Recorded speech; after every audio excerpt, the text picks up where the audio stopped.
আর এদিকে দেখুন বিভিন্ন জায়গায় আমরা দেখছি পাকচর সন্দেহে গ্রেফতার। আর এবার গ্রেফতার খোদ তৃণমূল নেতার ভাই, ইসলামপুরের পাটাগেরা থেকে গ্রেফতার ধৃত তৃণমূল ব্লক সভাপতি জাকির হোসেনের ভাই। ধৃত ফজলে রব্বির বিরুদ্ধে তথ্য পাচারের অভিযোগ। কথা বলবো, চঞ্চল রয়েছেন সঙ্গে। চঞ্চল, এখনো পর্যন্ত যা জানা যাচ্ছে যে কোথাও গিয়ে চিকেন স্নেক সম্পর্কিত নানা তথ্য পাচার করা হতো। তৃণমূল নেতার ভাই ই ফজলে রব্বি, তৃণমূল নেতা জাকির হোসেন, তিনি কিছু জানতেন না। এই ফজলে রব্বি কতদিন ধরে এই চরবৃত্তি করতে বলে অনুমান?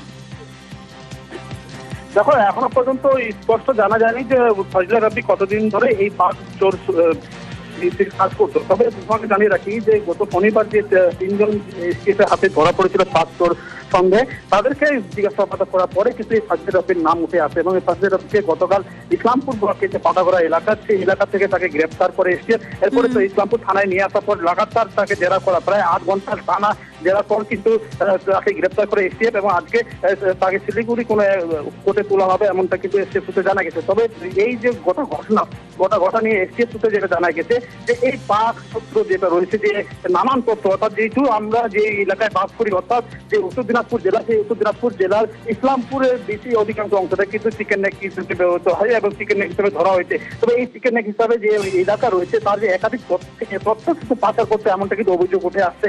এই সমস্ত বিষয় নিয়ে কিন্তু এসটিএফ তাকে গ্রেপ্তার করেছে। তবে আজকে তাকে কোর্টে তোলার পর যখন এসটিএফ নিজের হেফাজতে নেবে, হেফাজতে নেওয়ার পর জিজ্ঞাসাবাদ করার পর আরো অনেক তথ্য উঠে আসতে পারে বলে এসটিএফ সূত্রে খবর। ওকে,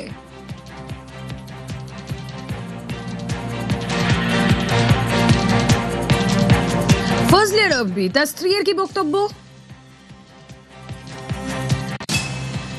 আমি অতটা কিছু জানি না। আমার হাজব্যান্ড বিজনেসম্যান, ও বিজনেস করে, উনি ঘুরে বেড়াতেন, ওনার উপরে কোনো কেস ছিল না, কিন্তু কিছু ছিল না, উনি খুব ভালো স্বচ্ছ মানুষ, কিন্তু ওনাকে চক্রান্ত করে ফাঁসানো হচ্ছে। এখন কি কারণে নিয়ে গেছে আমি তো এটা কিছু বলতে পারছি না। কিছু জানানো হয়নি? না না, আমাকে জানানো হয়েছে এসটিএফ ধরে নিয়ে গেছে। এখন এসটিএফ কি জিনিস এসে সেটাও জানি না আমি। আমরা এই বাড়িতেই থাকি, আমরা এখানে 5 থেকে 6 মাস হলো। আগে অন্য জায়গায় ছিলাম। উনি তো মুম্বাইতে থাকতেন না ফজলে রব্বি? মুম্বাইতে ছিল, ওর কাজের জন্য ছিল। কবে থাকতেন? কবে তো ওটা তো মনে নাই আমার।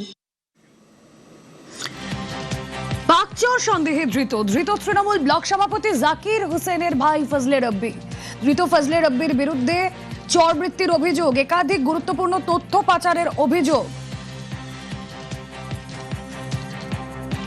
এই ধরনের দেশবিরোধী গতিবিধির যে ক্রিয়াকলাপ পশ্চিমবাংলায় কেন্দ্র করে বহু বছর চলেছে, এখনো চলছে। আমরা সেটাকে সমাধানের চেষ্টা করছি। অন্যান্য রাজ্যে শেষের দিকে চলে এসছে, কিন্তু এই যে বিরোধীরা যে ধরনের আন্দোলন করে, এদের মনোবল বাড়াবার চেষ্টা করছেন।